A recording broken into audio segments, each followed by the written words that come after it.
Hi, I'm Randolph Miller, and welcome to Bounce Around Charleston. Red Dress Sundays is coming up and is sponsored by the Medi Community Resource Center. My guest today to talk about it, Reverend Dr. Crystal Sears, the pastor of Greater St. Luke AME Church, Shaniqua Washington, manager at Walmart on Rivers Avenue, and Garcia Williams, executive director of the Medi Community Resource Center. Welcome, ladies, to Bounce Around Charleston. Thank you. Red Dress Sundays, and then you're all dressed in red. Got to promote the Sundays. Okay, tell me about Red Dress Sundays. Well, Red Dress Sundays is a project that the Medi Community Resource Center initiated last year.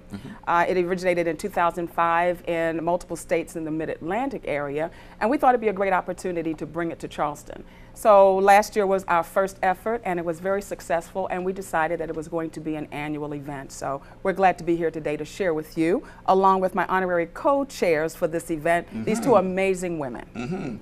Okay, it focuses on African-American women and Latina? Primarily African-American and Latino women, but it is also about women's heart health in general. But we do have some thoughts and ideas on how we want to expand that a little bit more. Okay, let's talk about the risk factors of heart disease. Yes.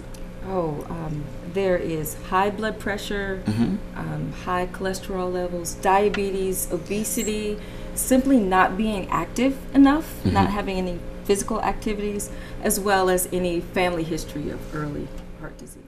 So should we take these Sundays to educate our members? Yes, we want to educate the members.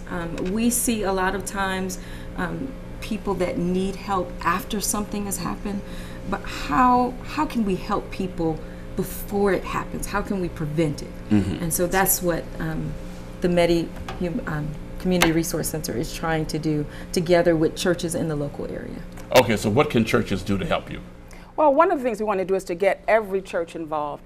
As I said last year, we were very successful with our initial effort. We had over 25 churches to participate last year, the first time out. But this year, as of today, we have more than 25 registered. So our goal was to increase that multifold. So if you let us know that you're interested, if you're hosting any heart health awareness event at your church, it could be during your morning worship service or various houses of worship. It's beyond denomination, so we want to make sure we get everyone involved. But the idea is that we will provide materials and resources for you to help bring that message to light. And that's why it's great for Reverend Sears to be here with us today, because we do have a special service planned at Greater St. Luke. Okay, I see you promoting your church. Yes. Okay, Shaniqua, how does Walmart fit into all of this? Well, certainly as a community leader as far as in the retail industry, we don't just want to be a house on the hill that is just selling product, but we want to truly save people money so that they can live better. And part of living better is understanding the precautionary measures that you can take and what we offer. And we do pre-screening checkups there at Walmart, where you can see our local pharmacists and they can help you with cholesterol screenings and different things that will support you. We also have an extensive list of medications that is at an affordable price that we can help our people if they need to take medication, that they can get those medications at an affordable price at one of our local stores, but prefer for you to come to the Rivers Avenue as your local choice. That's important. Y'all know y'all promoting these places today. But Dr. Sears, when individuals come to your church on that Sunday, what can they expect? We're going to make sure that the worship experience kind of paints the picture of the importance of not just the spiritual heart, but the physical heart. So after worship, we have some nurses and doctors and some pre-screening going on, and so they can always attend for worship, right? Which is important. And then afterwards get checked themselves, and prayerfully we can save a life. So how often is this event hosted, and should women wear red every Sunday? Well, let me explain too, because our service at Greater St. Luke is on the third Sunday, but every church that signs up has the option of choosing their Sunday. The service at Greater St. Luke just happens to be the citywide observance. I would like to mention that Sandy Tecklenburg, Ms. Tecklenburg, is our honorary chair for this event, and of course Ms. Washington and Reverend Sears are our honorary co-chairs. But every church can determine which Sunday they want to observe.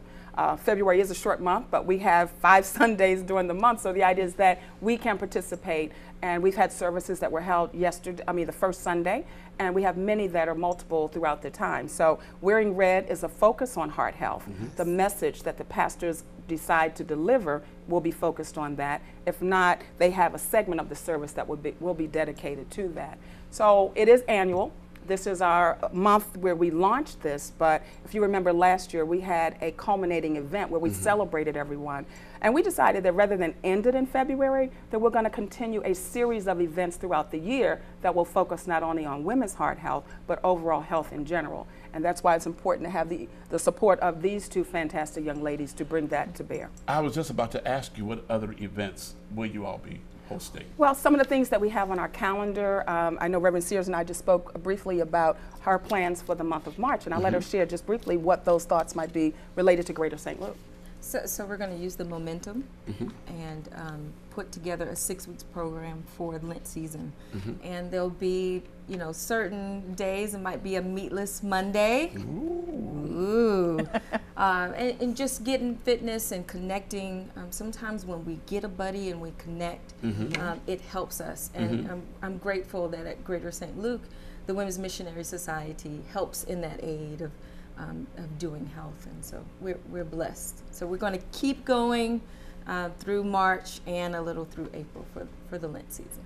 If I could just add briefly, that's one example, because many of the churches have expressed other things that they're doing. So this gives us an opportunity to kind of have a clearinghouse so that we can share information, because I'm certain with what we do at Greater St. Luke through the MEDI and our support of what they're planning, that we can also share some best practices with other churches in the area. So if you're not doing anything, not to fret, you'll have an opportunity to do something. So we're going to work with you as best we can. Oh, Lord, I think it's wonderful. Well, we're happy to have you here today to talk about Red Dress Sundays, and because heart health information is much needed in our communities. Thank you, ladies, for being here today. And this information, the MEDI Community Resource Center, you can reach them and email them at gwilliams@themedi.org, or then go to their website, www.themedi.org. Thank you again. Thank you. Being here on Bounce Around Charleston. Thank you.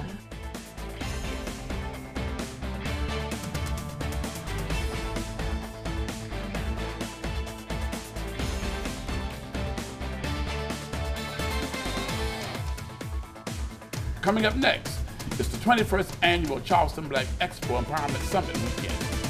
Stay tuned. You'll hear more about it right after this break.